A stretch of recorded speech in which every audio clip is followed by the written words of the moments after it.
And welcome to another ISB show. Today, instant reaction video to the match that just happened. U.S. men's national team versus Venezuela in the January camp. And guys, the U.S. boys got it done today over the Venezuelans behind a golazo and some debut goals. Let's talk about it. Let's talk about it, Roycito. This week was my birthday, and I had cupcakes instead of cakes. Why is that relevant, Roy?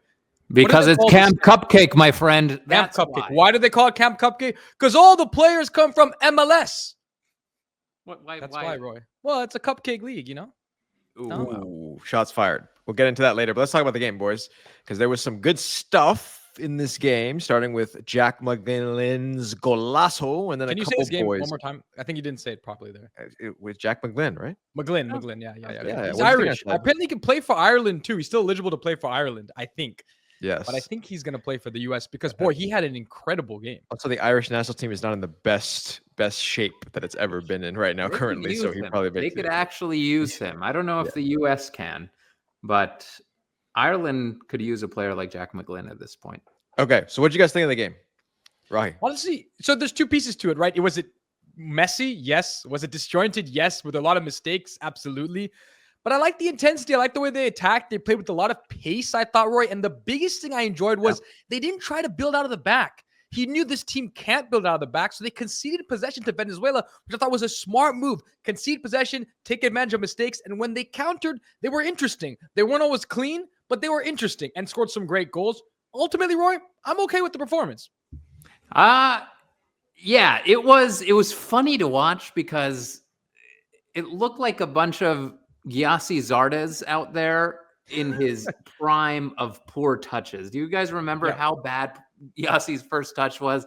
That was every player today. Every player, for some reason, Kremashi. Preseason. Remember, these players are in preseason. They're not in season for their clubs. That very well could be the reason why we saw these poor touches and over dribbling and things like that. But this is the first time in a long time where I've enjoyed a Camp Cupcake game. Yeah. Where the intensity was super high. There were goals. It wasn't a 0-0 or 1-1 against Serbia. And there were gorgeous goals, man. Yeah. That Jack McGlynn laser beam from, 34 yards out or something crazy? Far. Yeah. Did you see the second one? In the second half, he has another one that he that would have been brilliant. It was like this far off. It was unbelievable. That goal, awesome. The third goal was absolutely phenomenal from Miljevic. I don't remember how people pronounce his name. There's a Spanish way of pronouncing it. There's the English way. There's a European way. I'm not even going to bother. The guy Miljevic. So Miljevic. That boy had a roller coaster of a game. I mean, you can see he's currently, the story is that he has been suspended, or his contract was canceled because he was playing in an amateur league, unsanctioned, while being in MLS, got in a fight, and hence the MLS team found out. He got suspended, he got his contract canceled. But you can see the attitude. He within 2 minutes in the game, Roy, the U.S. wins a penalty. It's not him who wins the penalty, but he steps up with all the confidence in the world as if he's going to take an incredible penalty, and takes probably the worst penalty I've seen in a long time. I mean, he rolls it directly to the keeper. I mean, it's the number one critique of this guy over the years. He's currently unattached. He doesn't have a team. He's a young player who's obviously pretty skilled. For him to score that goal, it wasn't just the goal. It was a buildup to that goal, which was 100% him. He created that goal out of nothing. But for this guy not to have a team, there needs to be some serious problems with his attitude, with the way he carries himself. And we got to see that today. We got to see that. With the penalty kick, what you failed to mention, Rocky, is it seems like he took the ball out of Jack McGlynn's hand, who wanted to take the penalty. And that, I mean, in a nutshell, I feel that is an explanation of why this guy hasn't been able to attach himself to a club. Montreal released him.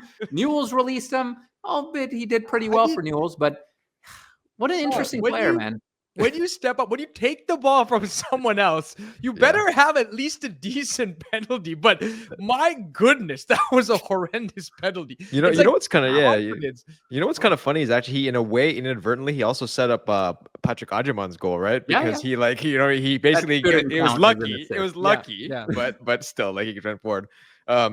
Patrick Agyemang's goal is pretty good too. The goalie helped him by coming out, but still, a good finish. I like the goal. Yeah, he's tough to deal with, tough player to deal with. His touch, again, not very clean, needs to get better at holding up the ball.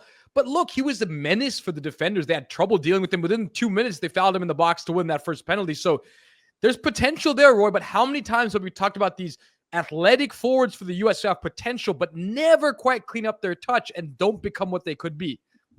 Yeah. And with this guy, I feel it's going to depend because it's very obvious that he just doesn't have the touch. He took 3-4 touches in many instances where it should have been 1 touch, but he was a live wire, man. He's not particularly fast either. I didn't see him burning defenders or anything, but he would maintain possession. He would find the space. He would get himself into the shooting position and he'll get it done. After his goal, I don't know if you saw, like a minute later, he almost had a second goal. Back to back, 2 plays, very similar. And it's going to depend what he does for Charlotte this season. Charlotte is making some interesting signings. Almiron is one player that's being discussed. I know Atlanta is trying to swoop in and steal him, but it's going to be interesting to see if he could carve out a starting position. If he can, I wouldn't mind seeing him as like a 5th option for the U.S. national team if he continues to improve. Yeah. So overall, okay, we mentioned some players I think that have impressed in this match, right? Is there any other call outs that you guys have in terms Diego of Luna? Luna. Every time I see him play, I'm always wondering, why is this guy not lighting it up? What he's able to do in tight spaces, his touch is so good. His feet are so quick. It's pretty, he's able to create out of these, where there's no space, and he creates space. But it's not all put together yet, Roy. But it feels like he should be taking apart MLS. And it's similar to how he played today with RSL. He plays like that, but it's just one more step that's needed for him to be a true leader. He played very well for RSL. He was one of their stars, but it wasn't quite good enough to say it's a no-brainer for this guy to be starting for the U.S. or to make the U.S. rosters. There's a little thing missing. For me, it's consistency of performances. That's a big thing. Today, though, the second he came on, he was so involved in every attacking play. Not only would he give beautiful touches in those spaces, like you mentioned, but the second he'll give a pass, he'll sprint into open space.